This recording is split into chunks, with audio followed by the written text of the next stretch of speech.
കൃഷ്ണകുറുപ്പേട്ട,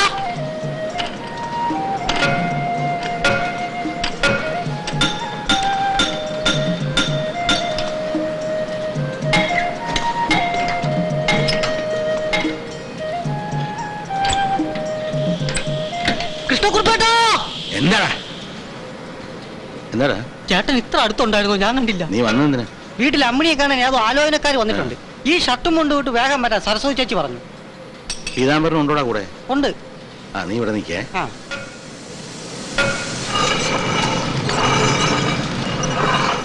അടിയോടിയേ, ഞാനൊന്ന് വീട് വരെ പോയിട്ട് വരാം. ആ പീതാംബരൻ അമ്മണിക്ക് ഒരു ആരാധന ഉണ്ടെന്നിരുന്നു, അവർ വന്നിട്ടുണ്ട്. അവൾക്കതിന് കല്യാണത്തിനുള്ള പ്രായമായോ? കുറച്ചുകൂടെ കഴിയട്ടോ. കഴിയും തോറും എനിക്ക് ആദ്യം ഓടുകയുള്ളൂ. ഇക്കാലത്ത് പെൺകുട്ടികൾ പ്രായമായാല് എത്രയും വേഗം നല്ല പയ്യനെ നോക്കി കെട്ടിച്ചു കൊടുക്കണം. ഓ, അങ്ങനെയാണല്ലേ? ആ, അത് തനിക്ക് പറഞ്ഞാൽ മനസ്സിലാവില്ല. കാരണം താൻ കല്യാണം കഴിച്ചെന്നല്ലാതെ പൂമര ഇതുവരെ പൂത്തില്ലല്ലോ. ആ ആ മേശയോട് പറയാൻ മറക്കല്ലേ. അതൊക്കെ പറഞ്ഞോളാം. ഇതെങ്ങോട്ടാ? കുറുപ്പ് പോയിക്കോ, മേസ്തിരിയോട് ഞാൻ പറഞ്ഞോളാം. ഓ, ആ, അതൊരു കല്യാണക്കാരിയാണേ. കുറുപ്പിന്റെ മോൾക്കൊരു ആലോചന. ആ, കല്യാണക്കാരിയാണെങ്കിൽ വളരെ ആലോചിക്കണം. പെൺകുട്ടികളുടെ കാര്യത്തിൽ വളരെ ശ്രദ്ധിക്കണം. വളരെ കൂലങ്കഷമായി ചിന്തിച്ച് എന്തും തീരുമാനിക്കാവൂ. വരുന്ന ഓരോ ആലോചനകളും തിരിച്ചും മറിച്ചും മറിച്ചും തിരിച്ചും വിശദമായി ചിന്തിച്ചത് കൊണ്ടാണ് 63 ആലോചനകൾ വന്നതിന് ശേഷവും എന്റെ മകൾ 38ാമത്തെ വയസ്സിൽ യാതൊരു അറ്റകുറ്റവും കൂടാതെ സൗഭാഗ്യവതിയായി ഇപ്പോഴും വീട്ടിൽ തന്നെ നിൽക്കുന്നത്. കുറുപ്പിനോട് ആ വിലാസം കൂടി തരാൻ പറയും, ഞാൻ അന്വേഷിക്കാം. വന്ന് ഈ കല്യാണം എന്നൊക്കെ പറഞ്ഞ ഒരു ജാതി സർക്കസ് പോലെ ആയിരിക്ക. ഈയിടെ 2 കെട്ടിയത് ആകാശത്ത് വെച്ചല്ലേ. ഒരു പ്ലെയിനാണ് ഇത്ര സ്ത്രീധനം. ശുദ്ധ വട്ടം എന്നല്ലാണ്ട് എന്താ പറയാ. ഈ സ്ത്രീധനം എന്നുള്ള സമ്പ്രദായം തന്നെ എടുത്തു കളയേണ്ട കാലം അതിക്രമിച്ചിരിക്കുക. വന്നു.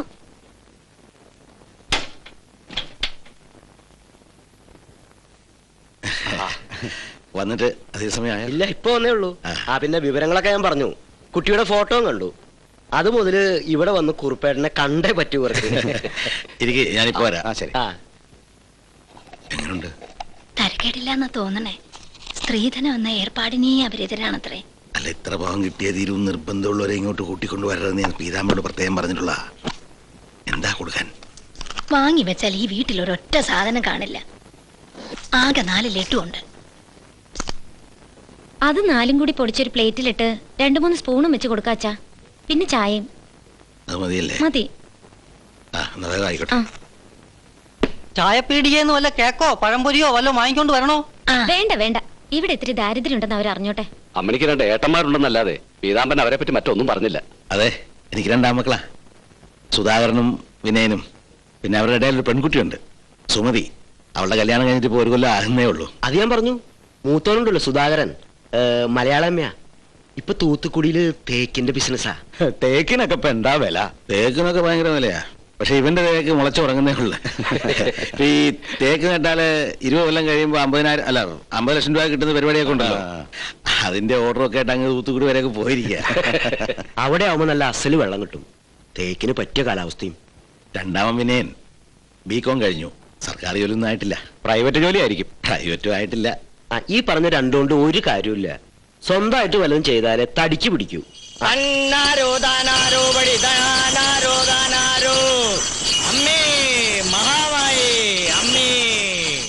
എന്റെ അച്ഛന് കൊടുങ്ങല്ലൂർ എന്നുള്ള വരവാ. ഇവരൊക്കെ ആരാടാ മോനെ? വാ പറയാം. പേര് കേട്ട ഓട്ടം തുള്ളുകാരനായിരുന്നു. ഒരിത്തിരി വകതിരിയോ വയസ്സുകാലത്ത് എന്നോട് കാണിക്കാൻ അച്ഛന് വിഷമമൊന്നുമില്ലല്ലോ. ഈ കോമാളി വേഷം കെട്ടിയ ആൾക്കാരുടെ മുമ്പിൽ എന്തിനാ എന്നെ ഇങ്ങനെ നാറ്റിക്കുന്നേ?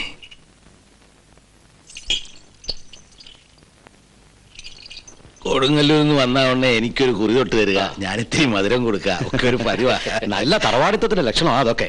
കേട്ടോ പീതാംബര, ആ അച്ഛന്റെ വരവ് കണ്ടപ്പോഴേ ഞാൻ തീരുമാനിച്ചു അമ്മിണിയെ ഞങ്ങൾക്ക് കിട്ടണമെന്ന്. ആ കുറുപ്പേട്ട, ഇവനാണ് സഹദേവൻ. ജാതകം മാത്രമല്ല, ഇവന്റെ ജീവിതവും സ്വഭാവവും ഒക്കെ ശുദ്ധ. സ്ത്രീധനം ഞങ്ങൾക്കൊരു പ്രശ്നമല്ല, സ്ത്രീയാണ് ധനം. സഹദേവന്റെ പെങ്ങൾക്ക് സ്ത്രീധനം അവർ കൊടുത്തിട്ടില്ല. എന്ന് വെച്ച് വെറും കൈയോടെ ഇറക്കി വിടാൻ പറ്റുമോ? അതുകൊണ്ട് 40 പവന്റെ ആഭരണം അവർ കൊടുത്തു. അതുപോലെ സഹദേവന്റെ ചേട്ടൻ ഒരൊറ്റ കാശും സ്ത്രീധനം വാങ്ങിച്ചിട്ടില്ല.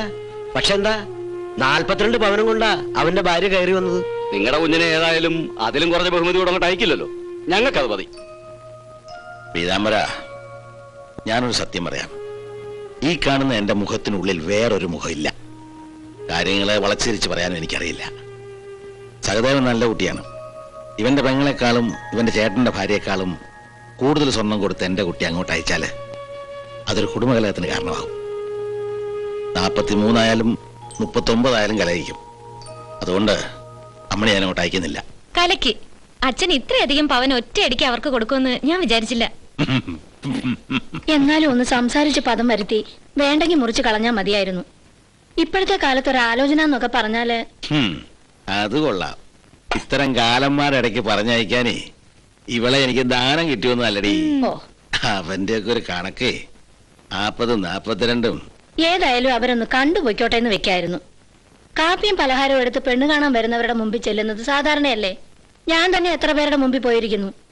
അതിലൊരു തലശ്ശേരിക്കാരന് നിങ്ങളെക്കാളും ഭംഗിയുണ്ടായിരുന്നു. നബിന്നും കേട്ടായിരുന്നില്ലേ? എനിക്കയാളെ പിടിച്ചില്ല. അത് പറ. ദേ അച്ഛൻ അവിടെ വാളും മടിയിൽ വെച്ച് പിണങ്ങിയിരിക്കുക. ഒന്ന് അങ്ങോട്ട് ചെല്ല.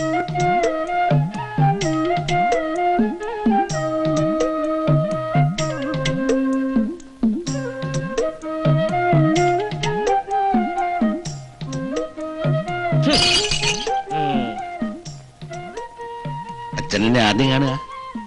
ഞാൻ എന്തെങ്കിലും പറഞ്ഞു വിചാരിച്ച് എനിക്ക് വിവരമില്ലെന്ന് വിചാരിച്ചപ്പോ ശമ്പളം കിട്ടട്ടെ, പിണക്കമൊക്കെ ഞാൻ മാറ്റിത്തരാം.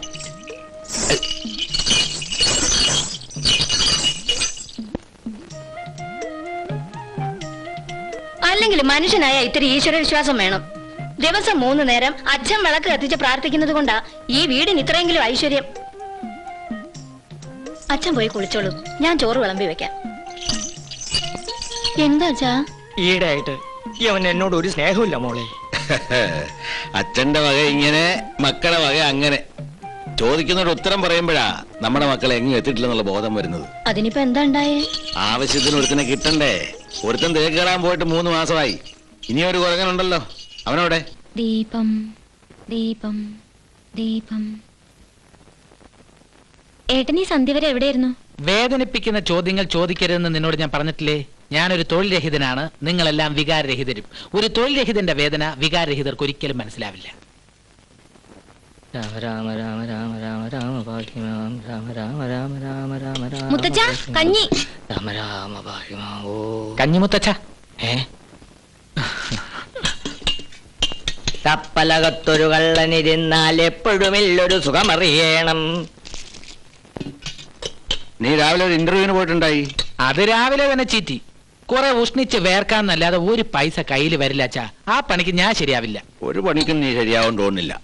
എത്ര മണിക്ക് ഞാൻ തന്നെ നിന്നെ പിടിച്ചിരുത്തിയ? BCom പാസ്സായ ഉടനെ ഇവനൊരു ട്യൂഷൻ ഏൽപ്പിച്ചില്ലേ? ആ ബേക്കറിക്കാരന്റെ മകളെ പ്രീ ഡിഗ്രി പാസ്സാക്കി വിടാൻ പഠിപ്പിക്കാൻ പോയി. ഇവൻ എന്തിനാ അവളെ പ്രേമിക്കാൻ പോയെ?